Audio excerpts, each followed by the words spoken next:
Әр адам Алланың жаратқан пендесі. Әрқайсысының өз тағдыры, несібесі мен өлшеулі ғұмыры бар. Бізді өсіріп жеткізген әке-шешеміз де дүние есігін сәби болып ашып, біреудің қызы, біреудің ұлы болып ер жетті. Бірақ ата-ана жанындағы алаңсыз өмір барлық баланың басында кездесе бермейді. Әсіресе балалық шағы, соғыс уақытымен тұспа-тұс келген балалар үшін бұл қасірет олардың жүрегінде өшпес із қалдырды. Бұл бейнебаянда соғыстың кесірінен әкесінен айырылып, оны өмір бойы аңсап өткен біздің анамыздың кішкентай кезіндегі бір оқиғасы туралы айтпақпыз. Анамыз қуанышы мен қиындығы аралас, бір ғасырлық үлкен өмір жолынан өтті. Бірақ қанша жасқа келсе де, бір күні әкем үйге кіріп келер ме деп алаңдап, соғыс туралы фильмдер көрсе, әкемді көріп қалам ба деп үмітін үзбей күтуші еді. Бұл әңгіме тұлымы желпілдеген кішкентай қыздың үміті, әкесіне деген махаббаты мен сағынышы туралы.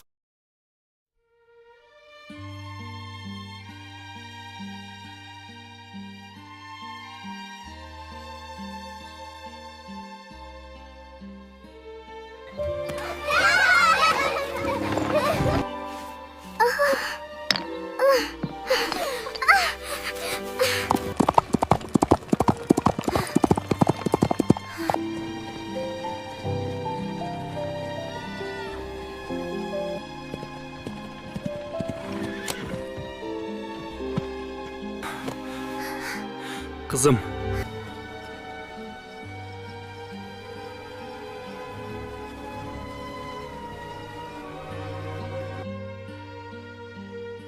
Жила.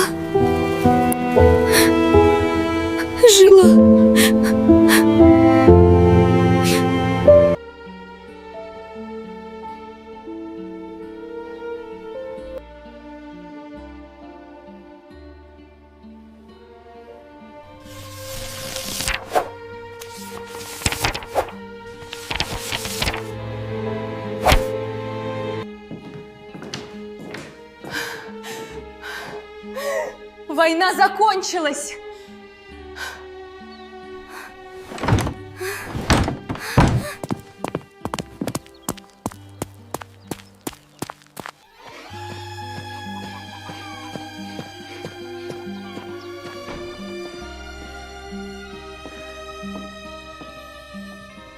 Қызым, сенің әкең оралмайды.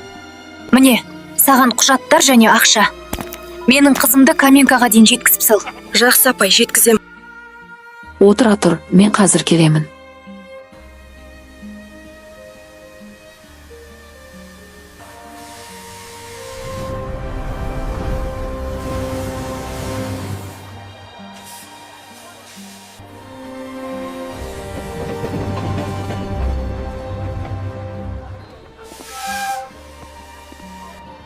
Ты кто и кого ждешь?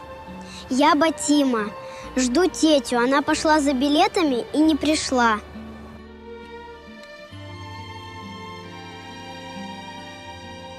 Скорее всего, ее мать бросила. Девочку надо отправить в детдом.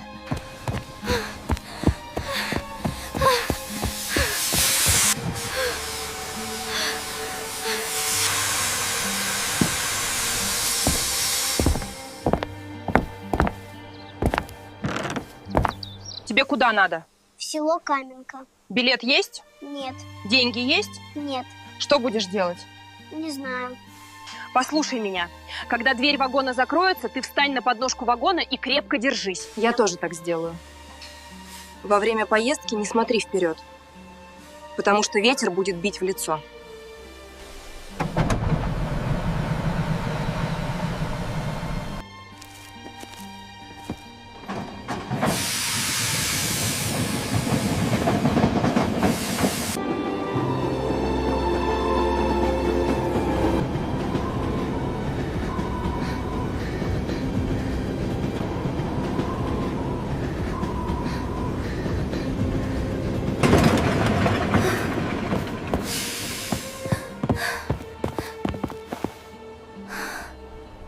Кто едет в село Каменка?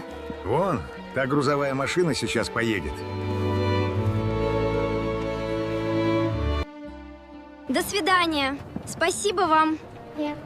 Счастливого пути.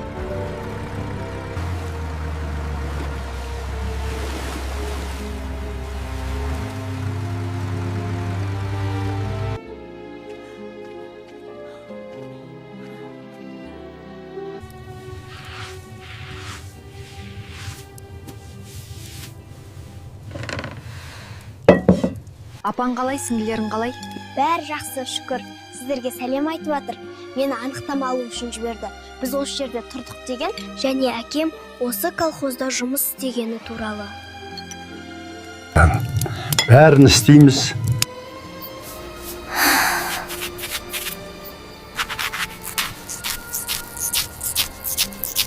Аман болса басың, тағы да өсер шашың.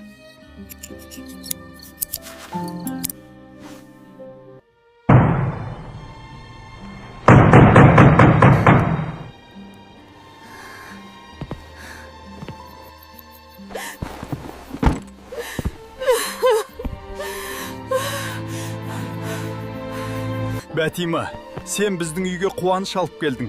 Менің соғыста хабар ошарсыз кеткен ұлым келді. Бәтима, сен майлаяқсың.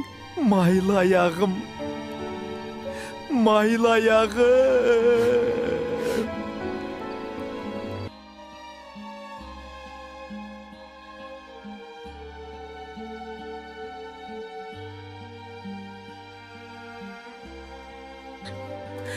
Мен Алладан сұрадым.